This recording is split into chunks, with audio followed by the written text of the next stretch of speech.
En el capítulo anterior vimos cómo conceptos como bueno y malo tienen su lugar en el mundo, porque aunque parecen ideas opuestas, en realidad son partes de un solo concepto. La naturaleza no emite juicios morales. Estos juicios de bueno y malo en realidad son ideas humanas, ¿sí?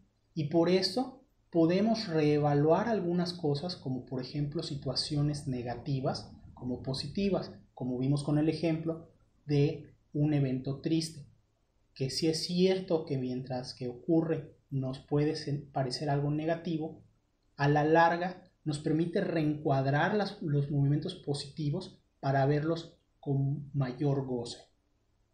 En este capítulo vamos a seguir abordando la misma idea de la dualidad, pero vamos a empezarla desde unos ejemplos en donde situaciones positivas pueden traer consecuencias negativas.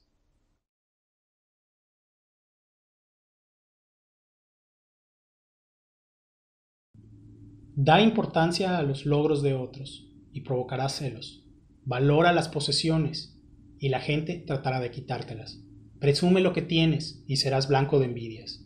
Empieza deshaciéndote de todo lo que crees que sabes y concéntrate en satisfacer tus necesidades básicas. Tira a la basura ambiciones innecesarias y trabaja en tu fuerza de voluntad. Abandona los prejuicios y el deseo, y nada más estorbará para lograr tus metas. Aprende a no actuar cuando la situación así lo amerite, dejando que las cosas pasen de forma natural. Los celos que sientes por los logros de otras personas nacen de la importancia que le das a esos logros y cómo los deseas para ti. Deshazte de esos deseos.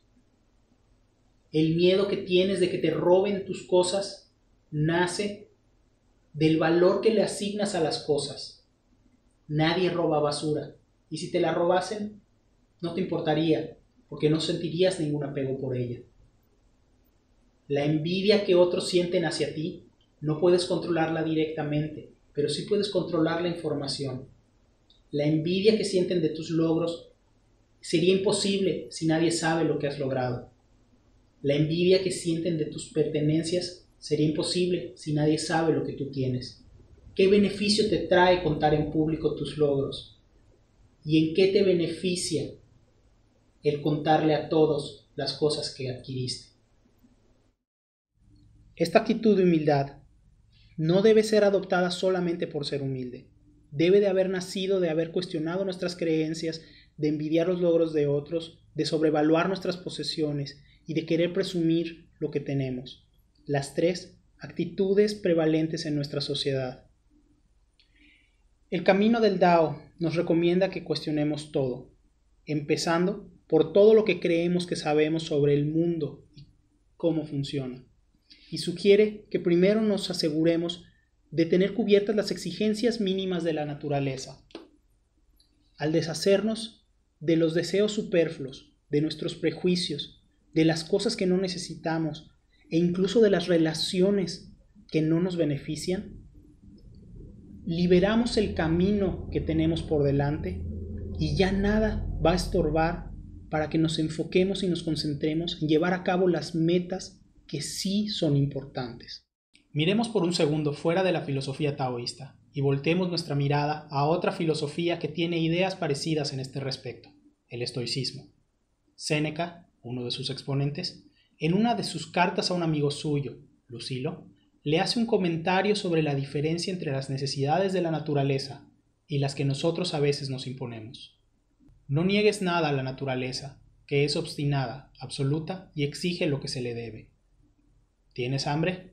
Necesario es comer, pero la naturaleza no repara en si el pan es blanco o negro, solamente cuida de llenar el estómago, no de impresionarlo. ¿Tienes sed? Poco importa a la naturaleza que el agua que bebas la saques de un estanque o la refresques con nieve. Solamente pide que calmes la sed, sin atender a que sea en copa de oro, de cristal, de mirra, en vaso tiburtino o en el hueco de la mano. Y es verdad, pero muchas veces nos olvidamos de lo necesario para enfocarnos en los lujos. Sorprende a ti mismo la próxima vez que tú pienses algo como necesito el nuevo iPhone o necesito cambiar de carro. Date cuenta que no estás expresando una necesidad, sino un deseo. Significa que si tenemos a la naturaleza como nuestra maestra, debemos vivir en el asceticismo y alejarnos de toda posesión terrenal excepto las cosas más básicas. Para nada. El Tao no está peleado con la buena vida, pero debemos recordar lo que hemos aprendido hasta ahora. Ten sin poseer. No permitas que tus cosas te encadenen. Medita en las siguientes líneas del Enquiridión de Epicteto si quieres entender más esta línea del Tao de Jing. Considera cada una de las cosas que contribuyen a tus placeres, que sirven para tus necesidades o que amas, y piensa en su naturaleza, empezando por las menores. Si tienes un tazón favorito, date cuenta que eso que atesoras es solo un tazón. Si se rompe, podrás soportarlo. Y es conveniente hacer lo mismo con tus aspiraciones y pensar en la naturaleza de las mismas. Pero no creo que el Tao de Jing esté sugiriendo que te deshagas de todas tus ambiciones. En realidad creo que Lao Tzu habla de tener mesura aquí. Tener metas no es malo, pero ambicionar demasiado, excederse en este punto, es de hecho un riesgo para las metas mismas.